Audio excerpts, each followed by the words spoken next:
Welcome back to Tipsy Whiskey Shenanigans.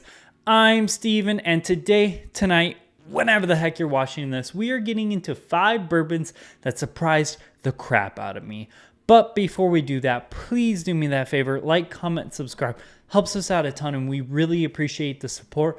But let's go ahead and get into this list today. So today, I'm bringing you a list of 5 bourbons that surprised the crap out of me.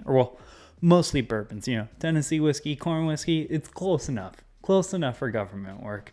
But these are going to be 5 bourbons that surprised me. I was not expecting to be hit with what these bourbons hit me. I wasn't expecting to like these bourbons as much as I did. So without further ado, let's bring up the first one, and that is going to be one that I have been talking a lot about recently, the brand I've been talking about a lot recently, which is Wilderness Trail Cask Strength Reserve.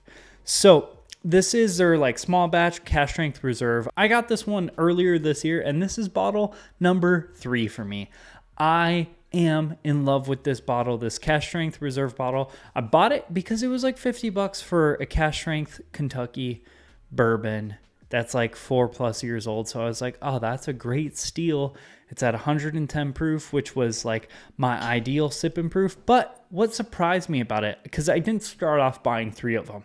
I bought one because I was like, oh, well, that's a good deal. Maybe I'll give Wilderness Trail another shot, because I didn't like the first one I tried. I think I tried the Wheated Mash Bill a long time ago.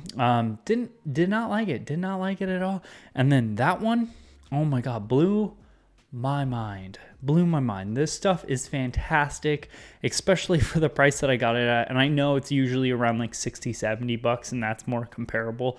But for that price, oh my God, that was amazing. So I wasn't expecting it to be like one of my new favorite distilleries, and it quickly became a great value and then one of my favorite distilleries, because I drank 2 bottles, and I'm on the 3rd one right now. I'm kind of going to start nursing the 3rd one because they're no longer at Costco, but that one blew my mind. So freaking good.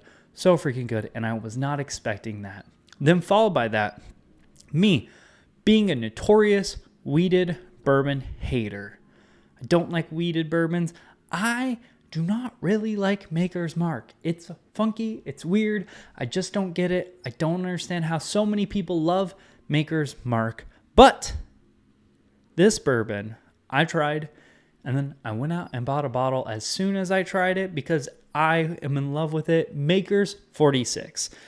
I don't know why them doing their whole French oak stave finishing, the Maker's 46, and their single barrel picks makes Maker's so much better, but it does. Like normal Makers do not care at all. But most of the picks I've had, as well as like the 46 limited edition releases, are all incredible. And I was honestly just kind of blown away because Maker's Mark is usually disgusting to me. So I was blown away by that bourbon. I instantly ran out and bought that bottle, and I've been in love with Makers ever since. And some of the single barrels, they're so much even better than the 46 Cask Strength. And followed by that, we have Four Roses Small Batch Select. I knew I was going to like this bottle. I am a Four Roses fan. I like Four Roses. I haven't had a single Four Roses I don't care for. I like all the Four Roses I've tried.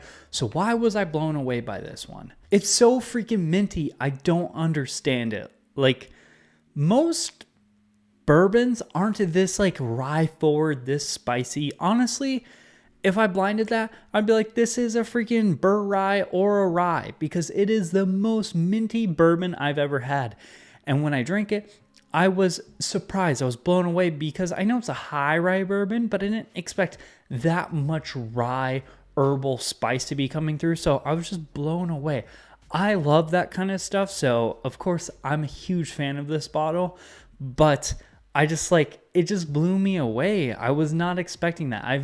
To this day, outside of that bottle, I've yet to find a bourbon that is that herbaceous and minty and just rye-y. Like honestly, it's like a burr rye. That is a freaking burr rye right there. But it's not. It's a bourbon. And that's why it blew me away. And then following that one, going into Tennessee whiskey, we got Jack Daniel's Bonded.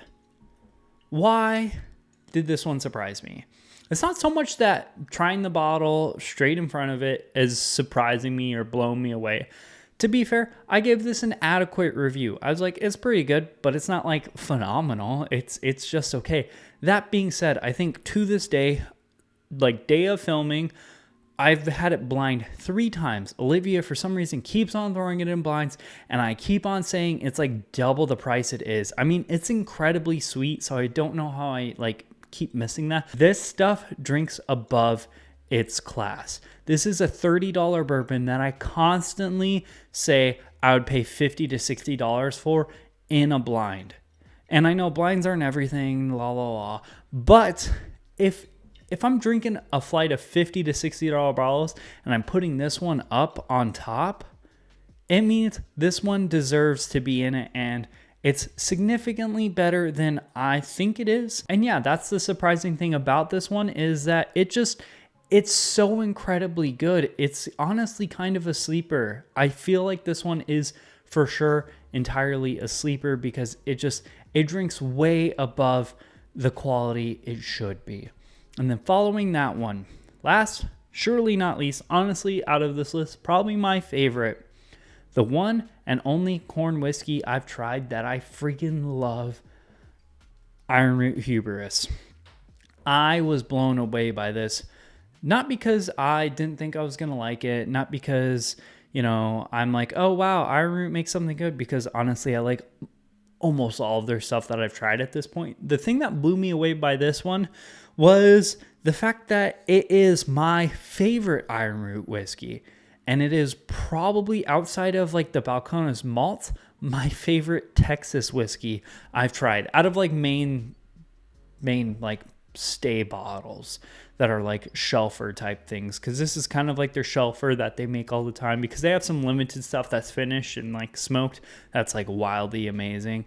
But out of like shelf bottles, that is the first and only corn whiskey I like, and it's my favorite Iron Root whiskey now, which is just crazy because I love Iron Root. I did not think I was gonna like this one more than Harbinger, but I gave it a shot and I do not regret it. It's just incredible, and I've unfortunately, outside of this bottle, yet to find a corn whiskey I really like. So this might just be the anomaly. Who knows? And that's why it surprises me, because I don't really care for corn whiskey. I love bourbon, but corn whiskey, I'm like, it's okay. It's okay. But that's going to be a wrap for this video. These were 5 bourbons, whiskeys, corn whiskey, Tennessee whiskey, 5 bourbons that kind of surprised me. These are 5 bourbons that I didn't see coming, surprised me, took me for a second glance, made me, be like, well, what am I drinking? Because I didn't expect that. I didn't expect me to like these so much, or I didn't expect that off of this bourbon. So that's a wrap for this video. Please do me that favor, like, comment, subscribe. Let me know down below what you guys thought about my list. Also, let me know down below what are some bourbons that have surprised you. I have a lot. These are just kind of like my top 5 that surprised me because I didn't see these ones coming. Also, check out the Instagram, Patreon, and the Facebook. The links for all that stuff are down there below. That's a wrap for this video. Cheers, y'all. We'll see you later.